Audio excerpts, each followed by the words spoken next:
يا مساء الفل على كل متابعينا وحبايبنا في القناة. النهاردة معانا خبر مهم جدا بيخص النادي الأهلي وجهازه الفني.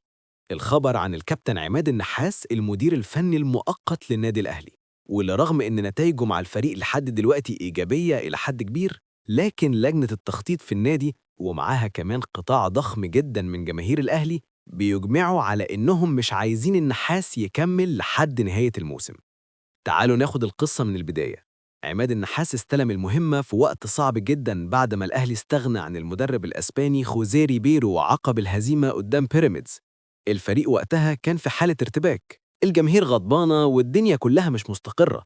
النحاس جه وحاول يجمع شمل الفريق بسرعة، وبالفعل قدر يحقق شوية نتائج كويسة رجعت الثقة شوية للعيبة. لكن رغم ده كله، الحقيقة إن جماهير الأهلي الكبيرة واللي صوتها مسموع جدا مش راضية عن وجود النحاس كمدير فني للفريق، وبتقول صراحة إنها مش شايفاها الخيار المناسب للمرحلة اللي جاية. الجماهير شايفة إن الأهلي محتاج مدرب أجنبي كبير بخبرة أوروبية أو عالمية، مدرب يعرف يتعامل مع الضغوط الكبيرة اللي بيمر بيها النادي ويقدر يقود الفريق للفوز بالبطولات المحلية والقارية. جماهير الأهلي متعودة إن فريقها دايما يكون على القمة، مش بس في الدوري المصري لكن كمان في دوري أبطال أفريقيا وكأس العالم للأندية. وعشان كده شايفين إن عماد النحاس رغم اجتهاده مش هو المدرب اللي ممكن يحقق الطموحات دي. وده نفس الاتجاه اللي ماشي بيه كمان لجنة التخطيط في النادي، واللي بالإجماع أوصت بضرورة التعاقد مع مدرب أجنبي جديد وما يكملش النحاس لنهاية الموسم.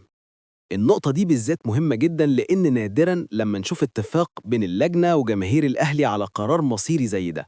دايما في اختلاف في وجهات النظر، لكن المرة دي الكل شايف إن الوقت حساس جدا وإن أي مجازفة ممكن تضيع على الأهلي موسم كامل.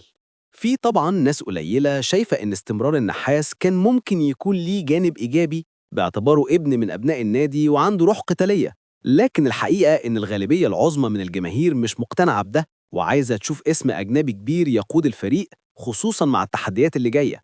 الخلاصة إن الموقف بقى شبه محسوم، الأهلي في الطريق للتعاقد مع مدرب أجنبي جديد، والجماهير نفسها مش عايزة عماد النحاس يكمل. اللي باقي دلوقتي هو إعلان الاسم اللي هيقود الأهلي، وهل هيكون مدرب ليه تاريخ كبير يرضي طموح الجماهير؟ الأيام اللي جاية هتكشف لنا كل حاجة، لكن المؤكد إن جماهير الأهلي مش هتقبل بغير الأفضل، ودايما هدفها الأول هو البطولات والإنجازات. وفي الآخر لو الفيديو عجبك ياريت تدعمنا بلايك واشتراك في القناة، وما تنساش تفعل زر الجرس عشان يوصلك كل جديد عن الأهلي وأخبار الكورة أول بأول.